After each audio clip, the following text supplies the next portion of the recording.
Hey guys, welcome back to my channel. Hope you all are good and healthy.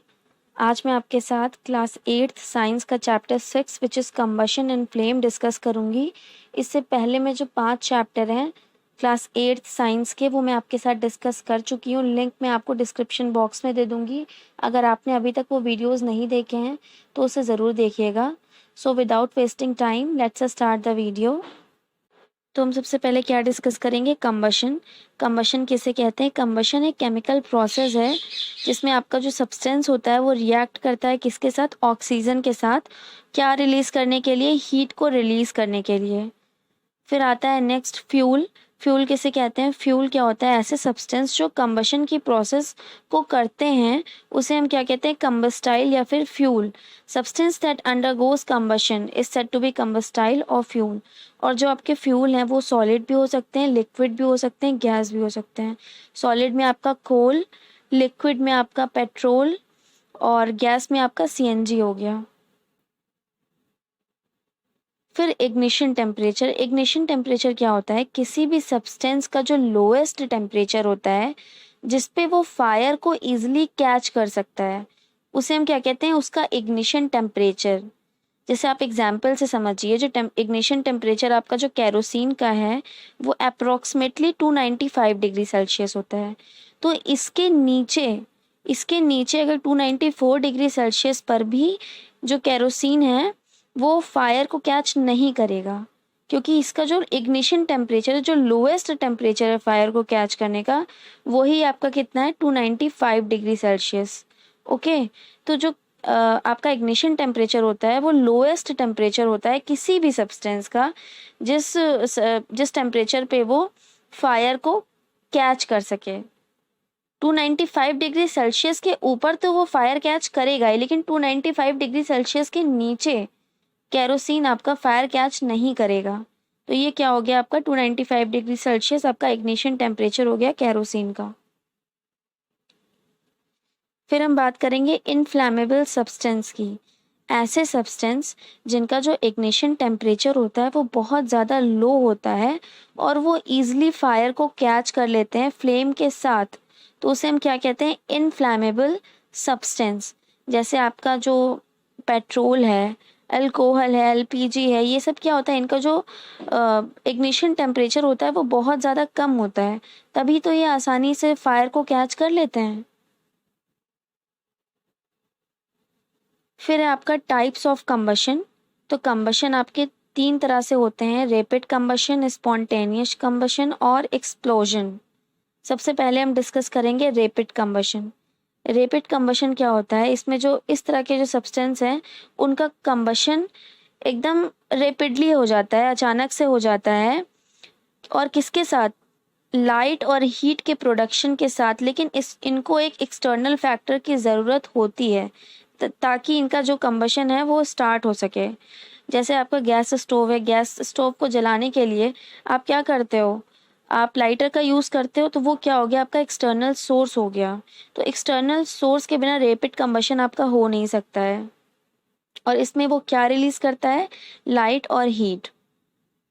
फिर next है आपका spontaneous combustion.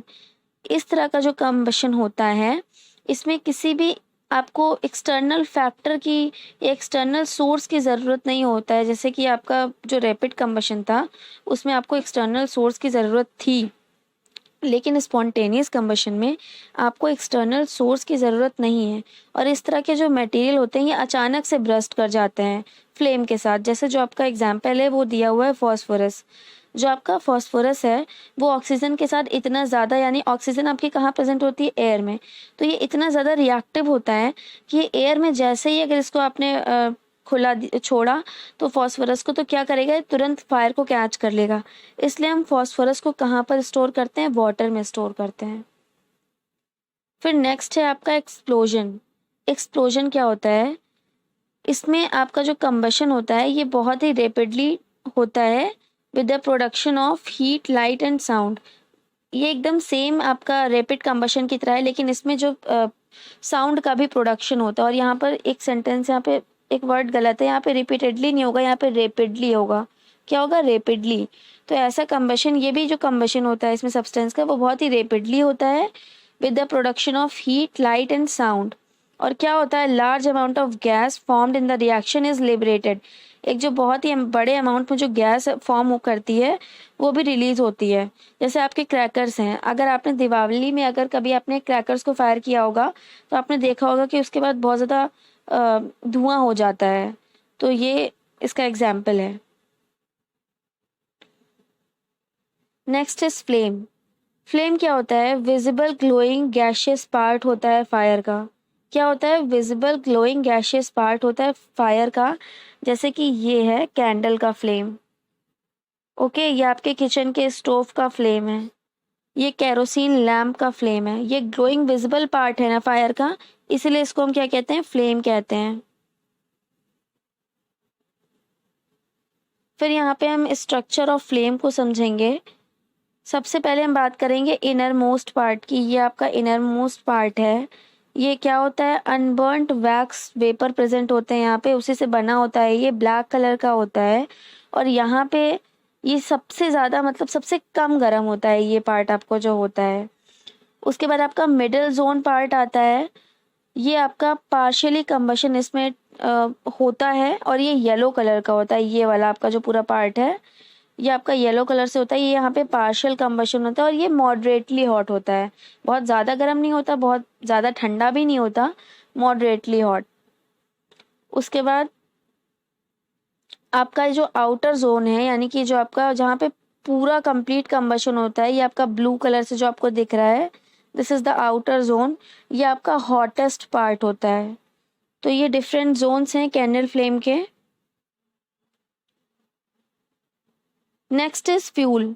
Fuel हम starting में भी discuss कर चुके हैं कि फ्यूल किसे कहते हैं, जो सब्सटेंस आपका ऑक्सीजन के साथ रिएक्ट करके हीट को प्रोड्यूस करता है, हीट एनर्जी को रिलीज करता है, वही आपका क्या होता है, फ्यूल होता है। Fuel is any material that can be made to react with other substance so that it can release energy as heat energy. क्या रिलीज करता है, हीट एनर्जी को। फिर हम बात करेंगे आइडियल फ्यूल की। तो जो आइडियल फ्यूल्स होते हैं उनकी क्या क्वालिटीज़ होनी चाहिए। सबसे पहले तो वो चीप होना चाहिए। चीप होना चाहिए यानी कि आपको सस्ते दाम पर अवेलेबल होना चाहिए, रेडियली अवेलेबल, आपको आसानी से मिलना चाहिए वो fuel. Burn easily in air at moderate rate, यानी कि वो आसानी से एयर में जल भी जाना चाहिए मॉडरेट रेट पे। ऐसा नहीं कि बहुत ज़्यादा तेज़, एक मॉडरेट लेवल पे, बहुत कम नहीं, बहुत हाई, बहुत तेज़ नहीं, मॉडरेट लेवल पे। फिर produce a lot amount of heat. और क्या होना चाहिए आइडियल फ्यूल, कि वो बहुत ज़्यादा अमाउंट में वो हीट एनर्जी को रिलीज़ करे। और आइडियल फ्यूल ऐसा भी होना चाहिए जो कम से कम आपका पोल्यूशन कॉज करे, ठीक है, उससे जो पोल्यूशन हो वो कम से कम हो। फिर हम बात करेंगे फ्यूल एफिशिएंसी की। उसमें हम क्या डिस्कस करेंगे, कैलोरीफिक वैल्यू। फ्यूल की कितनी एफिशिएंसी है उसको हम किससे देखेंगे, कैलोरीफिक वैल्यू से। So the amount of heat energy produced on complete combustion of 1 kg of fuel, यानी कि जो जितनी भी अमाउंट ऑफ एनर्जी आपकी हीट एनर्जी रिलीज हो रही है एक kg फ्यूल के कंप्लीट कंबशन पे, वही आपकी कैलोरीफिक वैल्यू हुई। और इसकी यूनिट क्या है, इसकी यूनिट है आपकी kilo joule per KG. Okay, यहाँ पे कुछ आपके डिफरेंट फ्यूल्स की कैलोरीफिक वैल्यू दी हुई है, इसको आप देख सकते हैं। Now the next part is how do we control fire. अगर आग लग जाती है तो हम उसको कैसे कंट्रोल करेंगे। तो जैसे अगर आपके स्मॉलर एलिमेंट जैसे सोफ़ा वोफ़ा पे अगर आग लग गई तो आप क्या करोगे, वहाँ पे वेट ब्लैंकेट डाल दोगे। उससे क्या होगा कि ऑक्सीजन जो होगा वो आपका एलिमिनेट हो जाएगा। जब ऑक्सीजन ही एलिमिनेट हो जाएगा तो आपकी जो प्रोसेस है कंबशन की वो हो नहीं पाएगी, हीट एनर्जी रिलीज़ नहीं होगी, फायर आग जो है बुझ जाएगी वहीं पे।